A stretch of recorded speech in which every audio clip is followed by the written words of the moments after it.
So I love the business. You know, healthcare is so important. It's just, to me, it's still exciting. Hard, increasingly hard, but still exciting.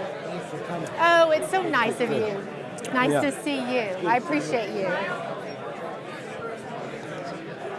I haven't seen him in ages. Yeah. That's great. He looks good. He looks good. I know. Well, you know, so Good many afternoon. of the years we were not on the same team. And it's like with Norm Weldon, you know, he ran Cordis and we competed. But it's so nice now to be able to have professional affiliations and mutual respect. And yes, and such talent. You know, thank goodness he wanted to be in healthcare. Yeah, we're all lucky because of that. Hello. Culture's this thing of being a country boy. He is really a genius, the guy. Yeah. But it's... Yeah. He's done Well, a lot of good. He has, and you know, I mean, it'd be hard to find. There's not many people you could put in the same category of contribution. There's just not many. In the meantime, it's like everywhere else, profit without honoring his own home. The people in cardiology, cardiac surgery are saying, oh, you killed more people with trials. Isn't that interesting how people love to shoot at pioneers? It's like, we could all just do nothing and see how that works out, you know? Yeah. Hello, everybody. All right. I don't think there's any volume there, huh? Yeah. If you don't quiet down, we'll get Dr. Fogarty to whistle.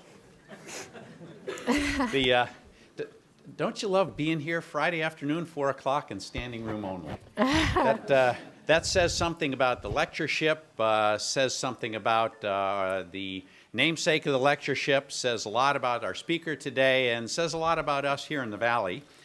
This is Fogarty Lecture number 14, Focus on Innovation, and it's a chance when here at Stanford University, co-sponsored by the Department of Surgery and the Biodesign program, we have an annual forum to have nationally and internationally recognized experts to discuss innovation, technology, the stuff that we use in our hospitals every day. I think it's also fair to say that the lectureship celebrates the historic partnerships between academia, industry, and venture that have created the Valley ecosystem that has been so productive in terms of the development of medical technology that we take for granted every day. It also, of course, is a chance to acknowledge Tom Fogarty's remarkable contributions, and as I like to say and hope to say for a long, long time, this is a lecture and not a memorial lecture, and so we're fortunate to have Dr. Fogarty with us. His bio is in the booklet, but just a quick thumbnail highlights: the Jacobson Award for Innovation from the American College of Surgeons, the Lemelson Award from MIT, that dubbed the Oscars for Innovation in 2001, inducted into the National Inventors Hall of Fame. That's folks like Edison, the Wright brothers, folks like that. And most recently, he was inducted into the National Academy of Inventors.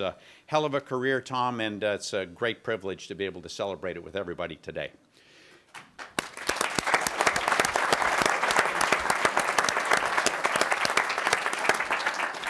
This year's Fogarty Lecture is absolutely a spectacular contributor in her own right. Ginger Graham is presently president and CEO of Two Trees Consulting and past group chairman of Guidant Corporation. Her bio is also in the booklet, but again, high points. Former president and chief executive officer at Amylin Pharmaceuticals. During her time there, the company launched 2 first-in-class medicines for diabetes, was listed on the NASDAQ 100, and was rated one of the top 10 places in the industry for scientists to work. Prior to her time at Amylin, she was a group chairman at the Office of the President at Guidant Corporation, well known to everyone here, especially in the cardiovascular world. The company launched during her tenure the leading stent platform, was listed Fortune 500 companies, recognized by Fortune magazine as one of the best companies to work for in America, and was included in Industry Week magazine's 100 Best Managed Companies in the World. Fantastic work. For her fantastic leadership skills, Ginger has received numerous awards and honors, named as Emerging Company Executive of the Year in 2005, finalist in MarketWatch's CEO of the Year in 2006, and named the American Diabetes Association's Women of Valor Award in 2006. Included in Pharma Voice's 100 Most Inspiring People, World Pharmaceuticals magazines named her number 10 on the list of the 40 most influential people in the industry, and was the first woman CEO of the Pharma Board and Executive Committee. She serves on boards at Walgreens, Genomic Health, Proteus Biomedical, Surefire Medical, and others. She's a member of Harvard Business School's Health Industry Alumni Advisory Board, the University of Arkansas, her alma mater's Chancellor's Campaign Steering Committee. I'll leave it to your university to find you once you've been successful. And she's also one of the Board of Advisors of the Colorado Institute of Molecular Biology. She serves on the advisory board for the Kellogg Center for Executive Women, and I think, you know, talk is cheap, but what you do matters, and what Ginger has done throughout her career has really been of substance, has really mattered. She's additionally taught entrepreneurship at the Harvard Business School. They could use some lessons, but luckily she can bring them, and she has written for Harvard Business Review. It's really a privilege to have Ginger here this year. No one knows more about the changing landscape and healthcare innovation than she does, and please join me in welcoming her.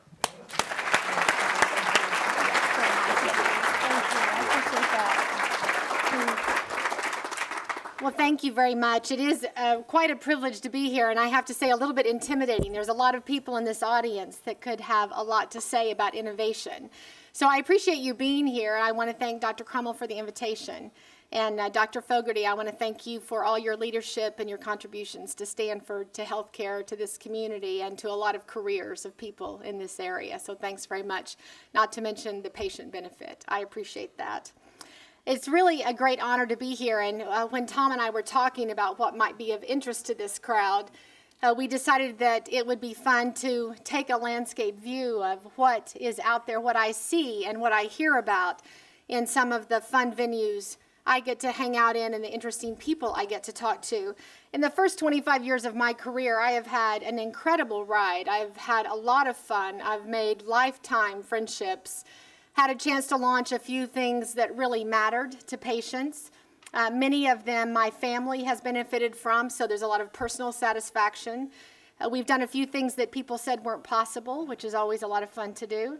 And I've been blessed to work with a lot of people like you in the room and others who are trying to do the same thing again. And we just left the room listening to the next generation of people who are going to change everything for health. And it's really exciting to be a part of it. I realized a couple of years ago that if I were going to keep doing what I've been doing, which is a pretty simple mission in life, is to try to work on things that really matter with people I really like, that I needed to figure out what was going to matter. And it dawned on me that things have changed so much I wasn't sure I knew anymore what was going to matter for the next 25 years in my career. So I set about trying to figure that out. I needed to go listen and learn and be a student again. So I spent a few months actually calling people across the globe, and I want to tell you a little bit about where I gathered my information, because I don't want you to think that this is only my opinion. It is, of course, my synthesis. So now I'm 2 years in this path of gathering information. I talked to 2 Nobel Prize winners, the former head of one of the world's leading nonprofit research organizations, a very successful serial entrepreneur in biotech, 2 presidential appointments, one for Bush and one for Obama, a leading author and consultant in healthcare delivery and a former head of a global consulting healthcare practice, one of the leaders of the genomic revolution and a founder, early biotech founders, many CEOs of pharma companies, biotech companies, and medical device companies, high executives in retail organizations in health, heads of private research institutions, medical institutions, the West Coast, the Midwest, and the East, running major hospital systems, a think tank executive that claims to be nonpartisan, but all things health, an innovation officer for a very large health complex, and many other people. I felt like it was important to try to go listen and hear what people who are leading large organizations and contributing think about the future. I'll share a couple of other things with you that are my bias. First, I am totally in love with healthcare. I think it is the most exciting industry on the globe. I can't imagine why every smart person on the planet doesn't want to work in healthcare. I think they don't get it. It touches every human on the planet. We all need it. I'm wanting more of it every day. It affects every budget. It is the major conversation in our politics and our policy.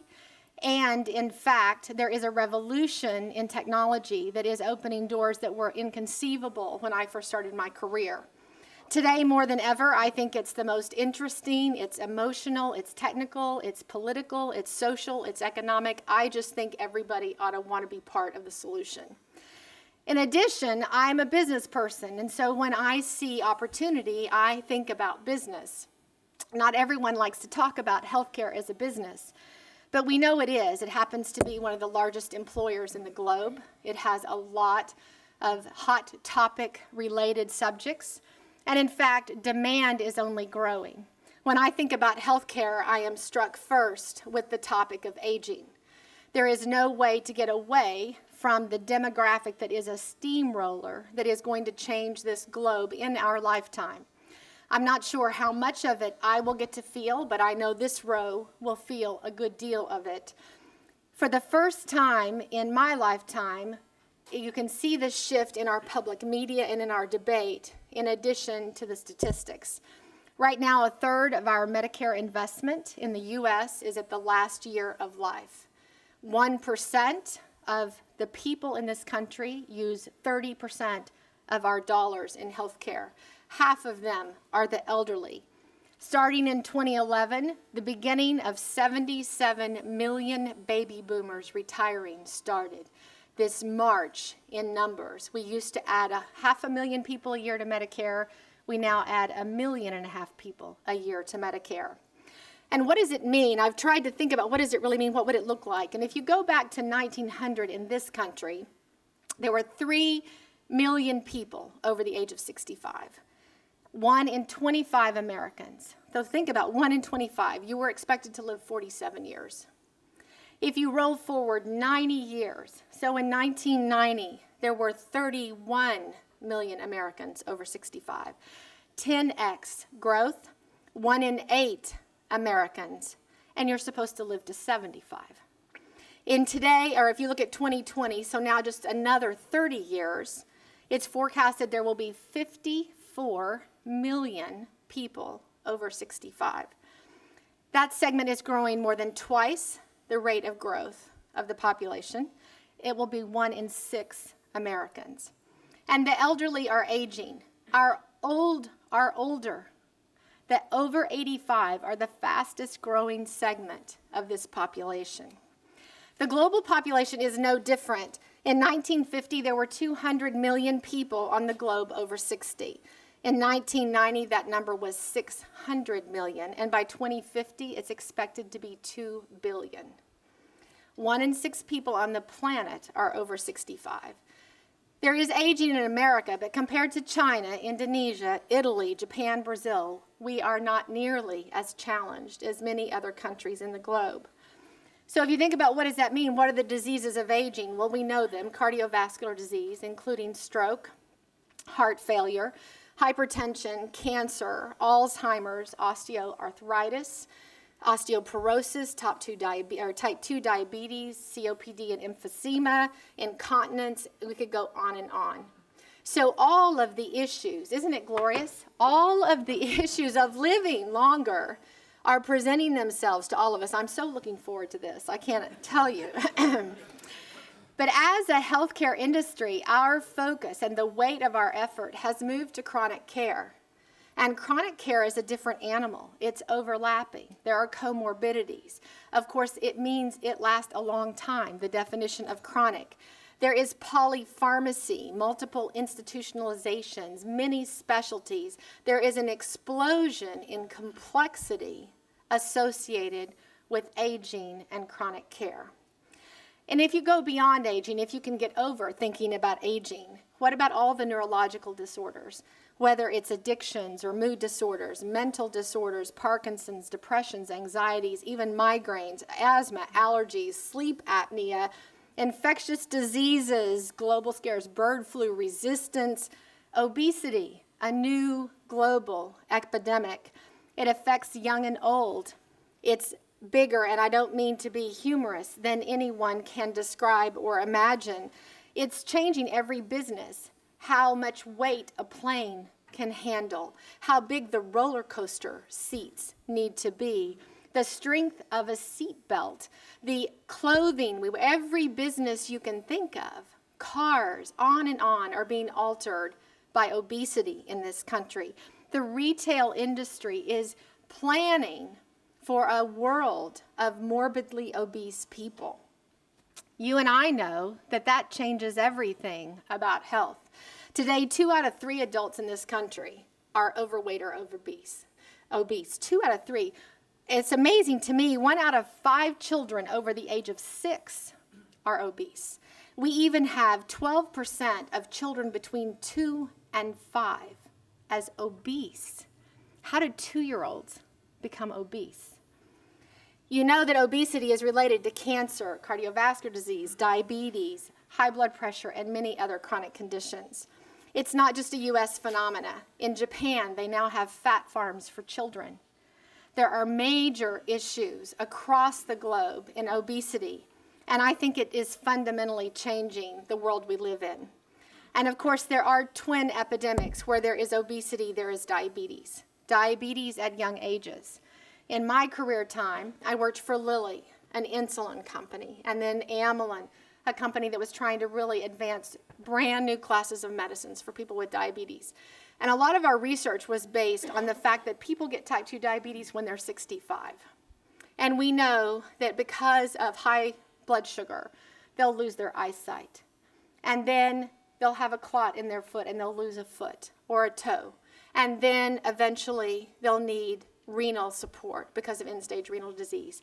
But it would be 65 and beyond. We have no idea what it means for a 12-year-old to have type 2 diabetes. I can imagine that we will see a major reduction in lifespan and certainly a major impact to quality of life. I think all of that, of course, doesn't even consider elective care. And as a globe, we are more interested in a lot of forms of care now that we might not traditionally call health care, but wrap around our medical and health community and present a challenge and an opportunity. So as a business person, if you say to me, growing demand, increasing complexity, global reach, and unsolved problems, I'm thinking, woohoo! It's time to be in healthcare. Of course, I think it doesn't feel that way for the innovation sector. And so there are some interesting challenges we have. So as all of these discussions occurred, I tried to pull together what I thought were the 5 things that I heard that are about the future. I don't have the answer to how we're going to get there for sure. If I did, I wouldn't have time to be here. I'd be doing other things. But these 5 topics really struck me, so I wanted to share some thoughts with you about each of them. The first is the explosion of genetic information, how it's going to drive behavior, utilization, and how we might actually begin to think about what personalized medicine really means. The second is the voice of the consumer in healthcare, and this idea of the retailization of healthcare, that healthcare is a retail product. It's not a regulated, specialty-controlled item anymore. The third is what you can call the digital disruption. It's basically enormous computational power and connectivity put together, create something that's never been seen before on this globe. The fourth is an idea of global merging middle class. There is an enormous wave of affluence across the globe that is changing the center of gravity for economic activity and where and how purchases are made. And the last is what it means about reshaping healthcare, how it's delivered, to whom it's delivered, when it's delivered, how people participate in health and healthcare. So let me just offer some thoughts on each of those. The first is this idea of an explosion of genetic information. It's all about technology. It is driving new capabilities that were never imagined. In the next decade, genetic data will be a topic of almost every conversation in health. We already know people are really interested in genetic information. The market already exists. According to the Genetic Alliance, there are already over 1,300 genetic tests available. Some states mandate genetic testing on newborns, And we've seen success with some genetic tests matching to therapies in patients that have revolutionized treatment in cancer and a few other places that whet our appetite for what it could really mean in the future. Now, there are a lot of companies that provide genetic tests, and we can range in our own opinions from the value of those companies, whether it's 23andMe or Decode, or if you want to have gene-guided health and wellness, go to GeneLink, or Navigenics, now acquired by Life Technologies, Cellugeneticists, where they're looking for molecular accuracy in diagnosis, or my favorite one, it's called Scientific Match. It's the idea that your DNA can find your husband. I wish I'd known this a lot of time ago. I wouldn't have had to look around in the wrong places. I don't know if you heard about the sweaty t-shirt test, but they had this test where guys wear t-shirts and sweat, and then they have women sniff them. I did not volunteer for this test, but by doing so, they were able to demonstrate that we are attracted to people who have an entire immunological profile that is very dissimilar to our own. Now, this is the survival of the species. It makes sense. And I was just happy to hear that they can do it with a blood prick instead of having to smell sweaty t-shirts.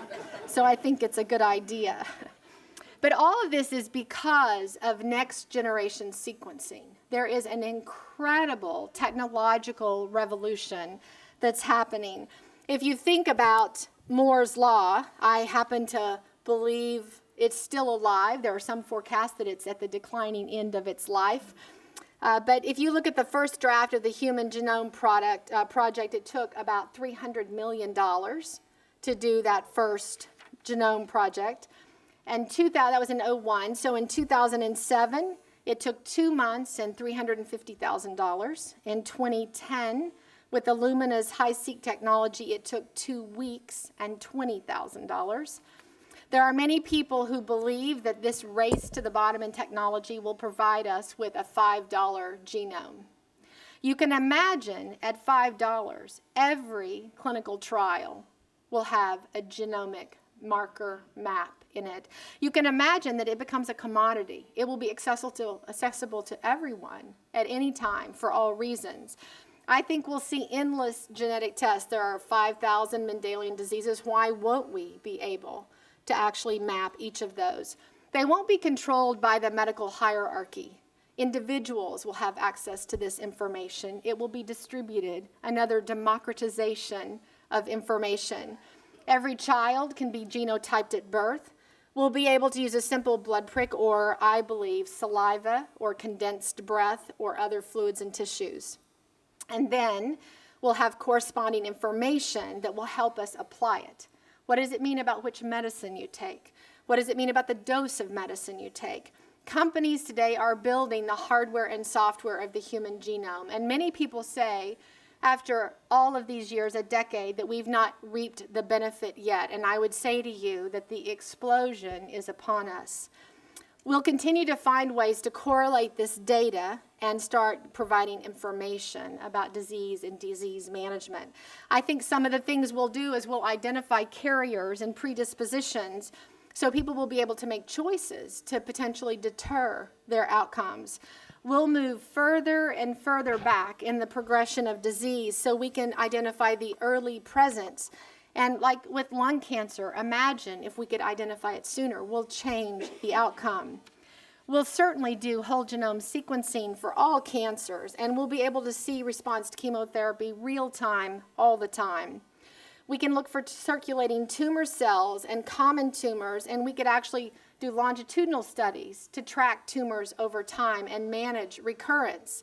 Will help, in my opinion, deliver on the dream, what I always believed the pharmaceutical industry was all about, giving people a better alternative than institutionalizations and surgeries and horrible conditions, because per patient, one pill was a great solution. But instead, of course, what we've found is that we do a lot of pill distribution to not the right people at the right time and the right dose. I think we'll be able to identify a lot of subgroups. The great example is KRAS, but there are many, many more. We'll have genetic markers that we'll be able to look at susceptibility to toxicities and other issues with doses of medicines. I think we'll be able to tailor therapies to your genotype, and we'll understand how you might respond individually in a different way. I think we'll be able to give information that will help people manage their health as opposed to respond to health issues. And I'm sure you know about the Human Microbiome Project, a revolutionary look with the CHIME data set and others, where we literally are learning to mine what is. One of the things I was horrified to know is we have about 10 times the number of microbes living on us or in us than we have human cells. We have about 10 trillion human cells, about 100 trillion microbes wandering around. Well, we didn't know this before, and so things that we observed, imagine how important we've all thought E. coli was in the system.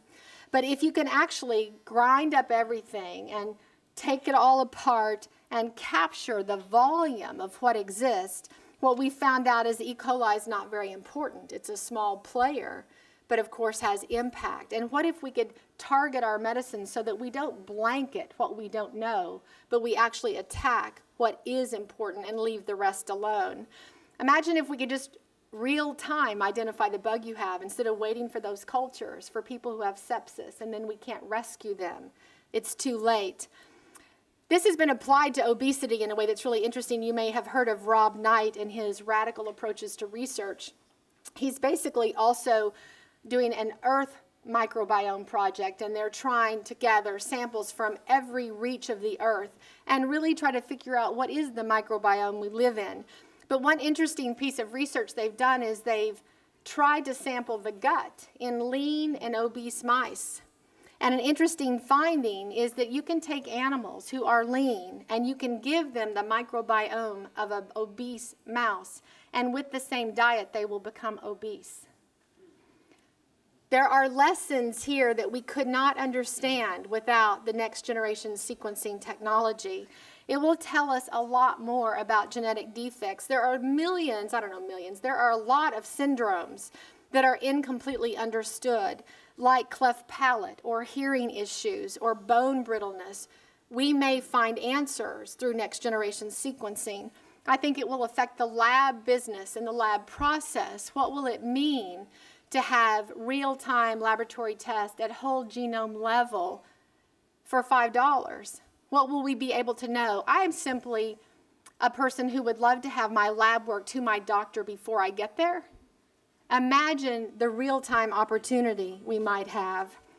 It is really remarkable to me that with understanding that this technology can change everything, how will it work?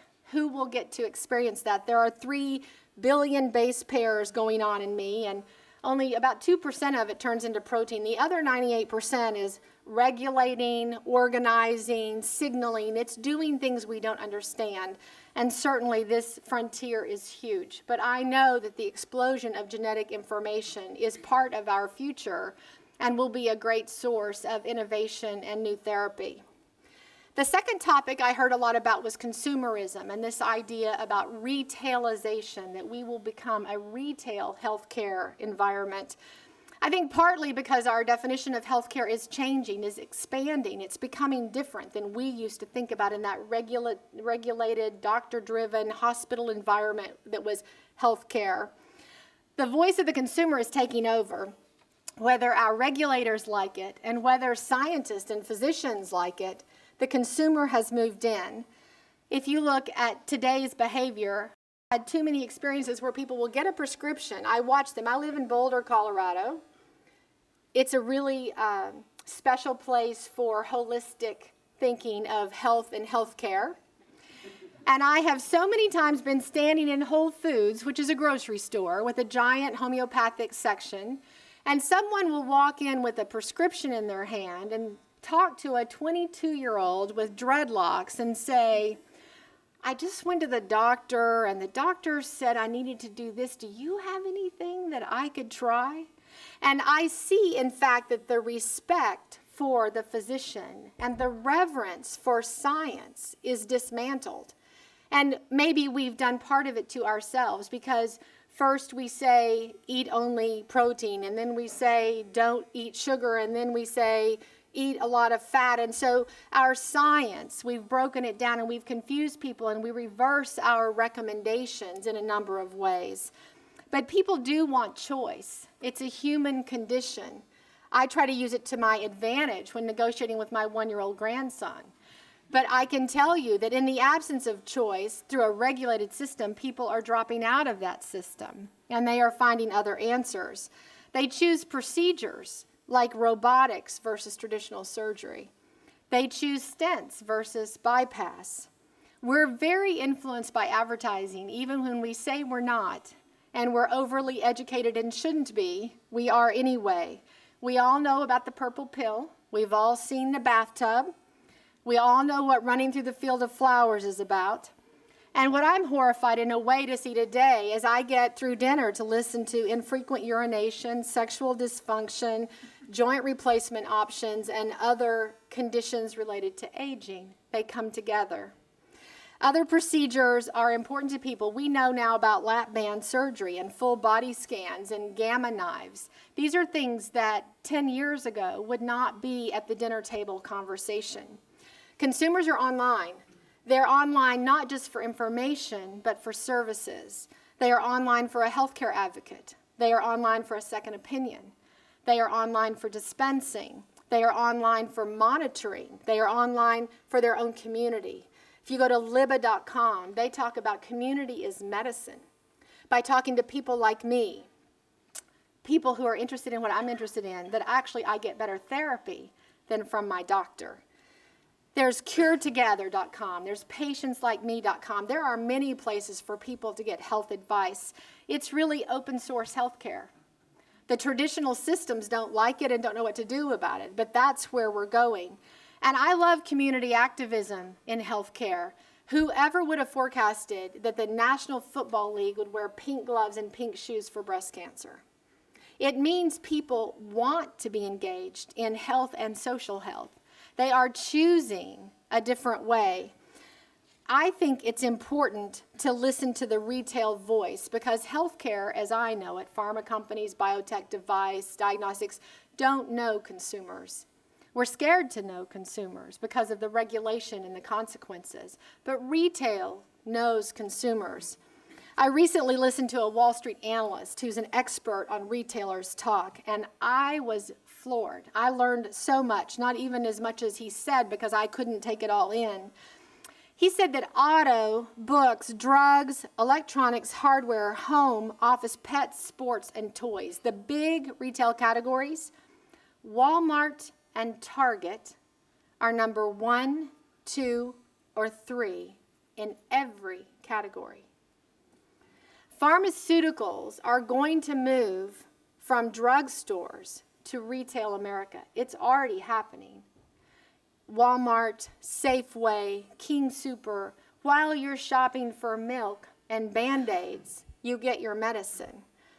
If you go to the top 10 online food and drug retailers, top 10, this is top 10 food and drug retailers, you will notice the absence of anybody in healthcare. Amway, Avon, drugstore.com, Peapod, Nutrisystem, Walgreens, Fresh Direct, CVS, Weight Watchers, and Vitacost. Now, in my day, I would not have called those healthcare companies, but consumers do. And it's growing.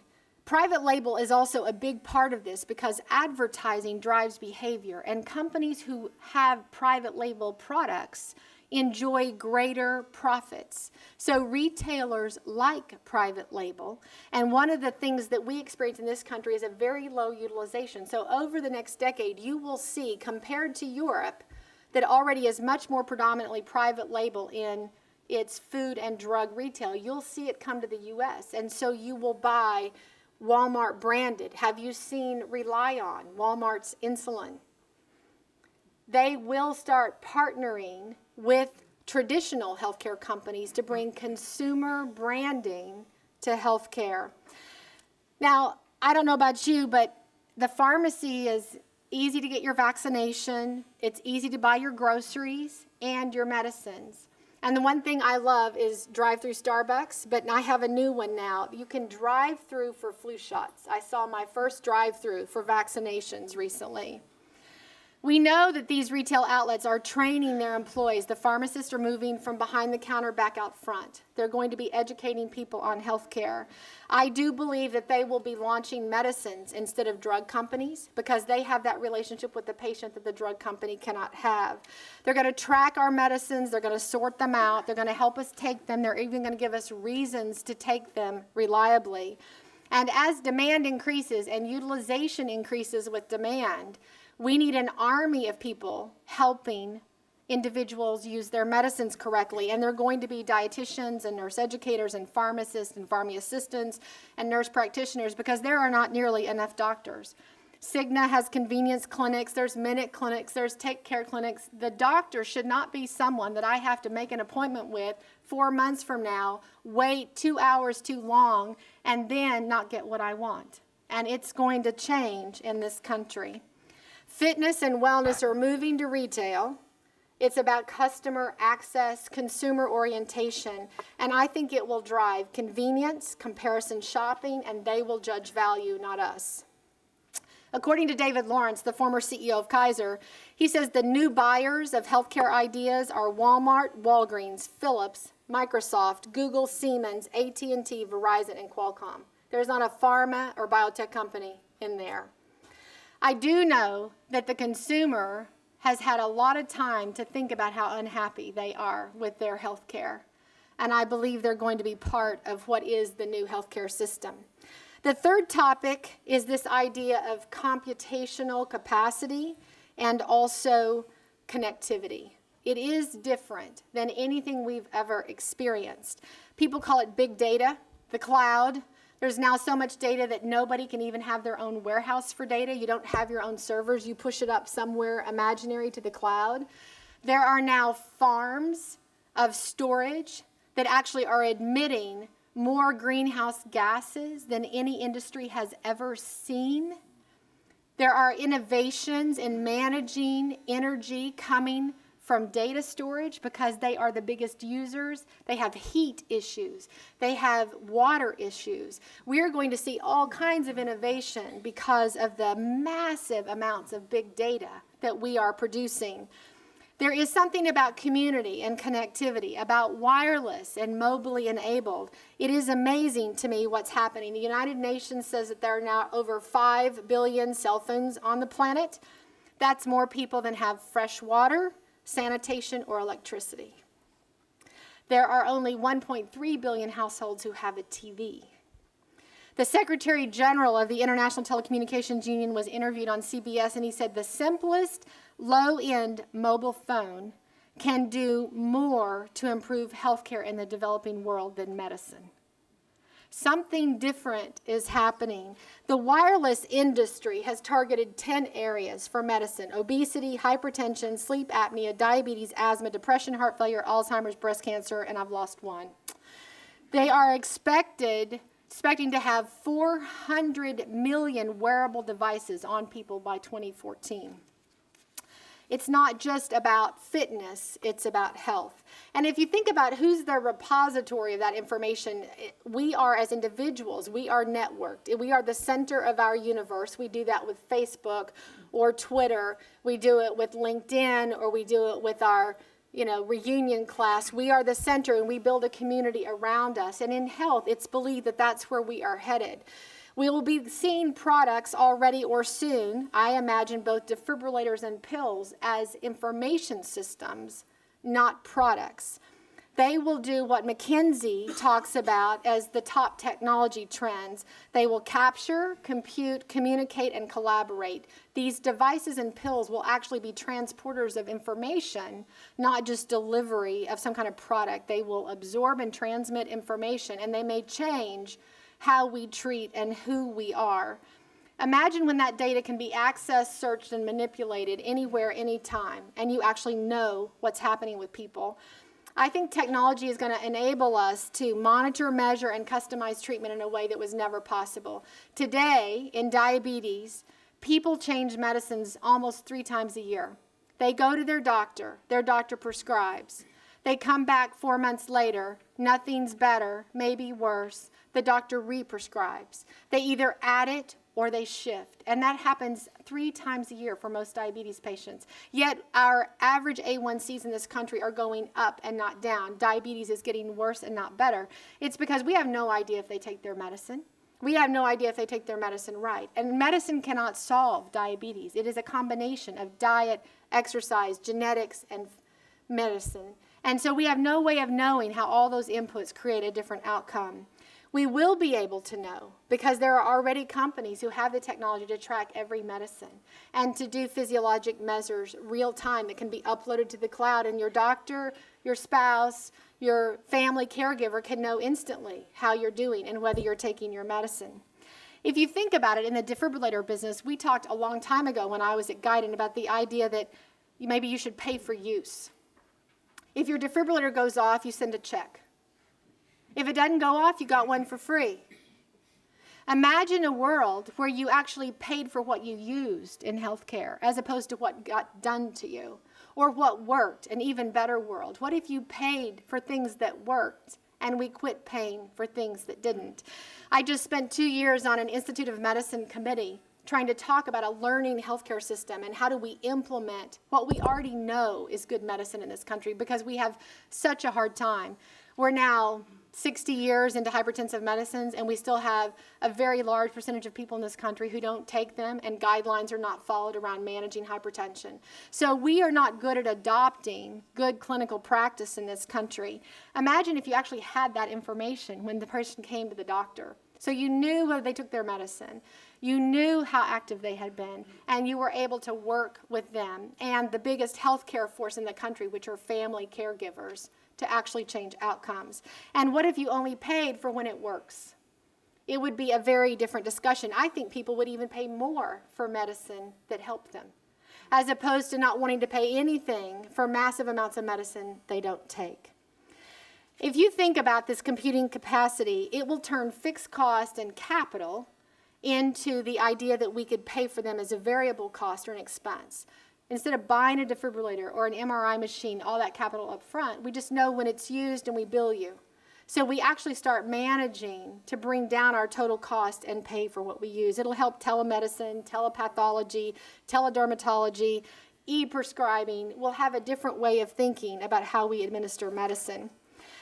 You know, it's a global phenomenon. 4 out of 10 Kenyans have cell phones. A fourth of them use them for internet purchases. They don't have bank accounts and they don't have addresses, but they have a way of making internet purchases. The largest employer in Kenya is a texting company. Mobile broadband is exploding. There are now 200 million broadband users in China. If you think about what could happen in health, I think it's staggering. I saw an advertisement from IBM, and this advertisement talked about there are 2 big companies, multinationals, that were using public cloud collaboration and smart technologies, mobile phones, and text messaging, and some intuitive web programming that they had done to manage malaria in Tanzania. The project delivered, tracked, traced, and improved the outcomes for anti-malarial drugs and the distribution, and it saved hundreds of lives. It was basically texting and mobile phones and a cloud computing application for the drugs we already have but can't seem to get used in the right place. I think that this exponential demand and these new technologies are part of this idea of a network, and Metcalfe's law, this idea that networks will emerge and that those networks will change everything, is appealing to me. I actually don't know how it's all going to happen, but I do know for sure that supercomputing, computing, and remote connectivity, internet-enabled communities, electronic medical records, wireless information about utilization and outcome, new payment schemes, and the way to manipulate data and do crowdsourcing solution, it's going to blow up anything I ever knew about a business. And the question is, how will we participate in this country? We are probably slower to adopt because we have so many legacy structures and systems. And so a lot of the news will happen outside the U.S. where they're grasping with their emerging populations and middle class of affluence to grab hold of better health. And the fourth topic is this idea of a emerging global middle class. According to new McKinsey reports, there's this middle class of 2 billion people, that are moving into an income bracket that they can be consumers for the first time. So we are going to double the number of people who become consumers with disposable income. Today they spend $6.9 trillion a year. It is forecasted that within 10 years they will spend $20 trillion a year. That is 2 times the consumption of the U.S., and it represents the biggest growth opportunity in the history of capitalism. The Industrial Revolution is nothing compared to what's about to happen in terms of consumption. China has 650 million urban residents. Their biggest cities, just the few 9, represent 200 million of people already with healthcare coverage. The Chinese government has decided to make major investments in healthcare. Their goal is to cover 90% of the people, 1.3 billion people. They spent $10 billion in 2009, and they're targeting the most common illnesses. They have 300 medicines. They think they can radically change healthcare with just 300 medicines in China. It's odd because thinking about how to distribute is a challenge, but do you know that Amway is now China's 2nd largest consumer products company? So this idea of door-to-door selling and building economic opportunity for layers of people have made them the largest, 2nd largest retailer, consumer products company. And if you think about who their customers are, they're young. They're a lot younger than the developed countries. So in the U.S. and other developed countries, about 40% of these new emerging consumers are under 35. In developing countries, 63% of these consumers are under 35. They are much more facile with technology. They're much more comfortable with remote connectivity, and they will drive utilization. I know, too, that these will happen in big urban clusters, not every market all at once. It's going to happen in these places where new cities emerge. It's now forecasted that 9 new Chicagos will be built in China a year. That's how fast urbanization is happening in China. It will shift our resources to new thinking.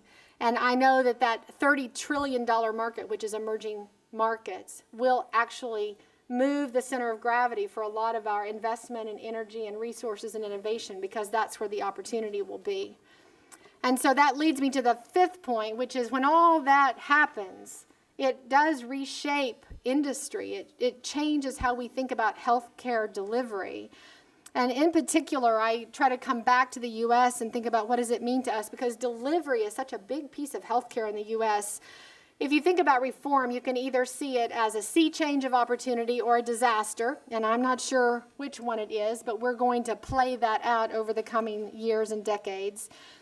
There's no avoiding that there's going to be more utilization in this country as well.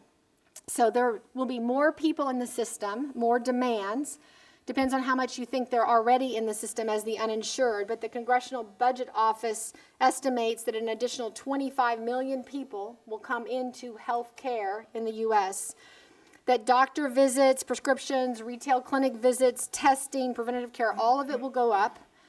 And we know that provider capacity in this country cannot handle it. We don't have enough doctors, nurses, pharmacists, and healthcare professionals to make it happen. A lot of people believe that this inflation will actually freeze out Medicare and Medicaid recipients because doctors will choose not to take those patients. And according to the American Association of Medical Colleges, there's already a significant shortage of primary care physicians in the U.S. We think we're going to need at least 45,000 more in this decade. 45,000. Well, you know that can't happen. There are already 950,000 doctors in the U.S. We think we're going to be 150,000 short in about 15 years. There are only 4 new medical schools in the last several years. We graduate about 18,000 new students. But for those of you who have done it, you know there's all this medical school, there's undergraduate, and then there's several years of internships and residency. So we can't solve this problem fast. We're going to have to think about how we solve it differently. And interestingly enough, for the first time in recent and ever in the U.S., we recently crossed over, so more doctors are working for corporations or corporate entities than independent. So we're seeing the movement of physician-led healthcare into corporate decision-making. And we're going to see the distribution of healthcare into other healthcare professionals because we don't have enough doctors to see patients. I think the healthcare exchanges are going to make a difference. We don't know how yet, but every state's going to become an insurance company. They're going to figure out what their mechanism is. I think about 20 of them think they're going to build their own. About 14 of them think they're going to ask the federal government to participate, and we don't know about the rest. Doctors have to connect to these exchanges to get paid. And doctors can't put all these IT systems in on their own. So they're going to join some entity that can afford to connect to an exchange just to be able to practice medicine. I don't know what it means about health plans. Some people think that Cigna and Aetna and United don't have a clear role going forward, and that the Blues themselves may be in trouble. I know that if you think about their medical loss ratios and capitation and the pressure, they're going to be looking for new ways to think about service. And I think it's based on information and trying to engage patients to actually produce better outcomes. There'll be a lot of rulemaking. We don't know what accountable care organizations mean, but hospitals are taking over. I think it's very interesting. They're on the move. They're trying to acquire physician practices and other remote practices. Hospitals are going to become risk bearers and begin to think about how they can control the patient from start to finish. This idea of capitated global risk, regardless of what the patient needs or what they do, will change our hospitals. And strong ones will get stronger. They will end up, as they are now, the largest provider of care and the biggest expense. But I wonder where all the data is going to go. Where will all the information reside? And I think it may reside in new data repositories. I wonder about Microsoft Health Vault. I wondered if Google was going to stay around to be the place. How would all of this information be owned? Is it mine as a patient? And do I need the tools to manage it, or does it belong to someone else? All of this, of course, means everybody's on the move. If you're in healthcare, if you're an incumbent, you're a hospital, a doctor, a big pharma, you're on the move. You don't know where you're going because you don't know where to go. And you're worried about all these pressures around you. And a lot of the opportunities appear to be outside the U.S. or IT-based. So I think it's really interesting to try to stand for a moment just in industry, especially pharma, because I came from pharma, and I think the industry has provided an incredible amount of good for the world.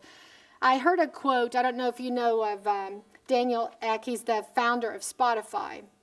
It's a music alternative, and he was quoted saying something that really resonated with me. He said, "What scares me is that there's an entire generation that's grown up now that doesn't understand why you should pay for music at all. More people listen to more music than ever, but the music industry has gone from 50 billion to 17 billion. The fundamental model for selling a record is broken." And I almost replace the pharmaceutical industry, and I say more people take more medicine than ever in the history of the world, but they don't want to pay for it. And the fundamental model of selling medicine is broken. So I think pharma does have huge issues, and the question is, how do they contribute to all of this change? I think we may have a commercial business design that's unsustainable. There's low R&D productivity, high regulatory cost, reducing numbers of new chemical entities, and a mismatch with the consumer, who's more important, between value and price. The last data I have from Medco says is there's 253 million prescriptions a year in this country. About 75% of them are generics. Generics are not a phenomenon, they are the model. Actually, this country leads in generic utilization. Everyone else is behind. They'll have to catch up. But there's no brand loyalty, and actually I think it appears that people don't think their medicines matter because they don't take them. Compliance is really poor. Medco shares that in 1 year post starting new medicine, if you have high cholesterol, 50 to 67% of the people don't take them. For depression, 90% don't take them. Type 2 diabetes, 60% don't take them. So imagine we are pushing this enormous amount of medicine into the system, and somewhere between a third and a half of them don't even take their medicine. So we're spending hundreds of millions, and most people throw them in the trash or forget to take them. And if you're in the industry, it's a tough place to be. So it seems like all I can talk about is challenge for the industry. And I think that's because the innovation that needs to come is really against our legacy systems in this country. It says that we actually need to think of answers that are different than all of the structures we've been building about medical hierarchy and difficulty accessing and very high cost and pay it all up front. That model isn't working very well. And for all of those opportunities outside this country, they don't fit. I think one of the opportunities we have is to think about how we look at an aging globe, a dramatically exploding information base that could change everything. We could know if people are getting better. We could actually design our payment systems to fit that. We could address the many myriad needs, especially the complexity needs of the globe in healthcare. And where else but the U.S. is going to come up with those ideas, or at least will understand how to enable them, who will drive the sources of funding, even in today's difficult environment, to bring major sources of capital to remake healthcare delivery. Of course, I'm hoping I get to see some of it because I think there's so many opportunities. I know for sure that anything that has to do with aesthetics is going to be big, right? As we age, we want more. So whether it's your hearing, your eyes, and the quality of your seeing, whether it's your teeth, your skin, your hair, everything about us, including more serious things like my joints, the functioning of my organs, I want it all to keep working. And the only way for that to happen is innovation, because we're a long way from having solved many of those problems. I do think there's a lot of opportunity in women's health if done right. 75% of the healthcare purchases in this country alone are done by women. In other geographies, women have even more power in the healthcare system. Healthcare enabled for women and families to bring their husbands, bring their sons, their family members, their children to get care could actually differentiate. I think inventing ways that the healthcare can be delivered where people want it, in my home, at the corner, when I'm pumping my gas, for pity's sakes, I don't know, but someplace where it's easy for me, it's on time for me, and in a way that I can handle. I don't have to go to the hospital. It's fast. I get a quick recovery. And who does it? Maybe it doesn't have anything to do with a doctor. Other healthcare professionals or other sources where I trust them and the procedure is cost effective and I only pay if it works. Imagine if we make healthcare into that kind of place.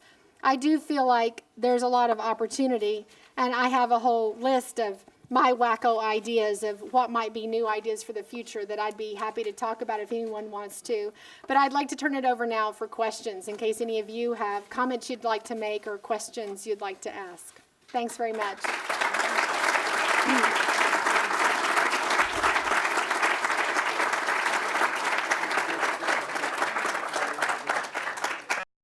I think each year we ask the Fogarty lecturer to challenge us, to educate us, to inspire us, and Ginger's done all of those. She's asked us to think beyond Columbia Records to Spotify. She's asked us to think beyond surgical steel to silicon.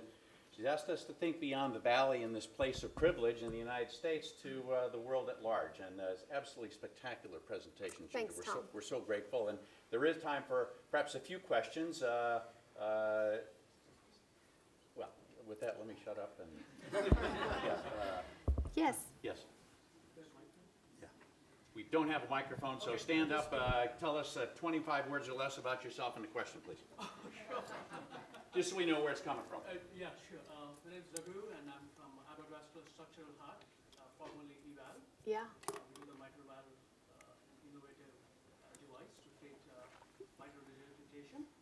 So this is basically first of all, Short and sweet question. Yeah, inspiring thing, presentation. My thought process on this is innovation is always there, has always been there, and any technology that we have today, if we don't innovate, it will become consumer, right? So if it's the same drug, the value will go down and we'll find it in Walmart. But as we innovate, just like your cell phone, every year a new cell phone comes, people are willing to buy and pay. So as long as innovation is alive and will be alive, I am not that concerned that as we age or as we have more diseases, the value of pharmaceutical or medical device industry will go away because there's always something new for us to look for. Yeah, so I hope that's true. And there's a whole list of things I'd like to have fixed in a few years. So I'm really hoping innovation keeps moving.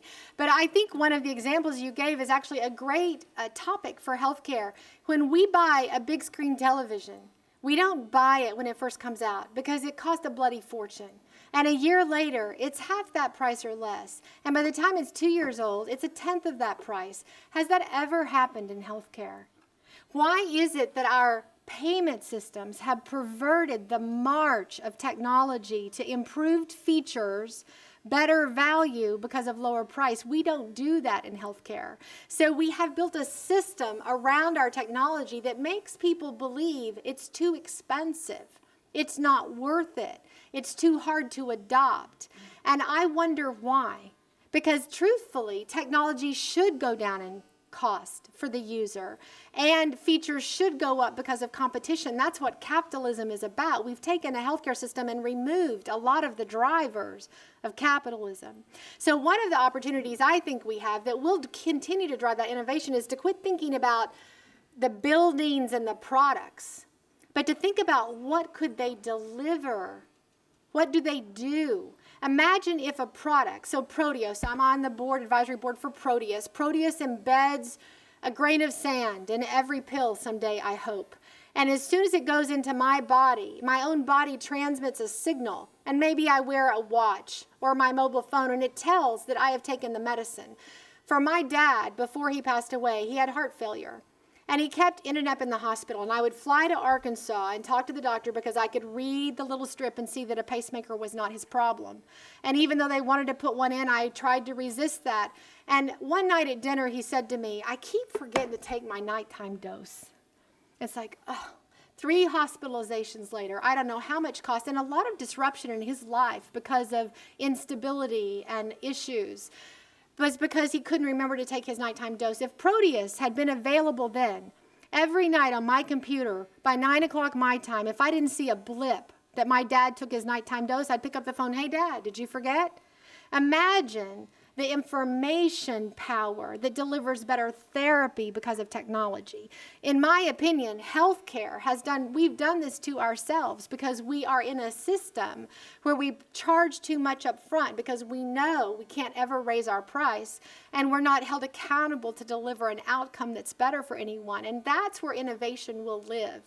And it will live maybe outside the U.S. first, because those populations growing rapidly with more expendable income cannot afford our broken system. And so they'll let it happen there, and hopefully that blowback will hit the U.S. and we will wake up and drive the cost of technology down and the value up.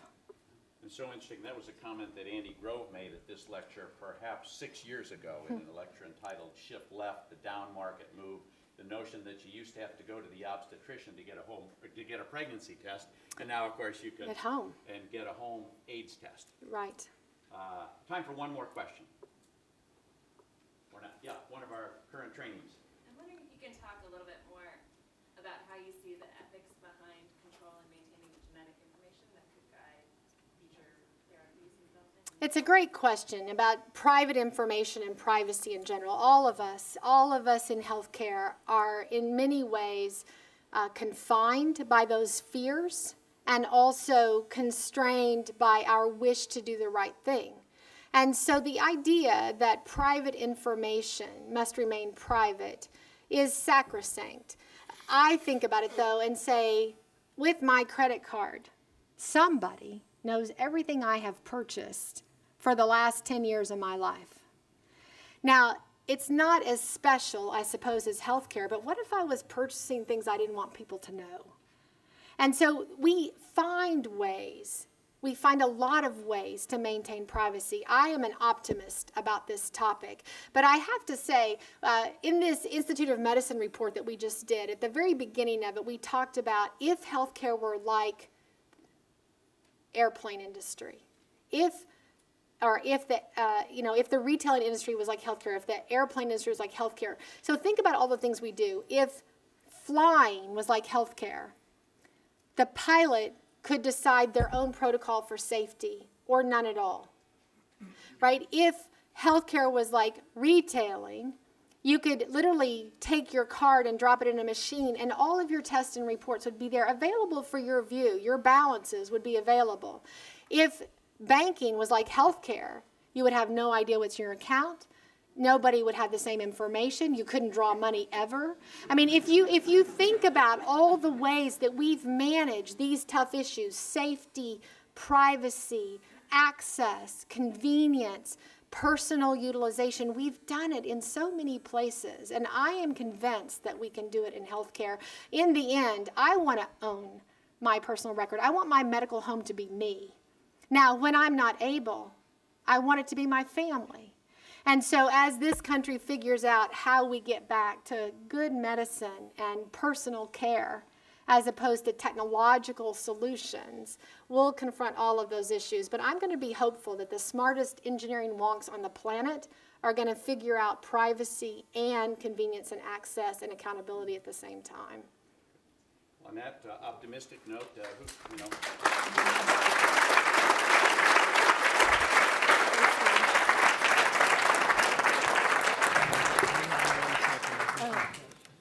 Ginger, just as you leave, we wanted to present you with the Fogarty Eaglet. So this is the notion of new young ideas taking flight. It's been the tradition for 14 lectures in a row, and it's now your tradition as well. That's so nice. Thank you very much. Thank you, Ginger. Okay, Thank you. thanks so much.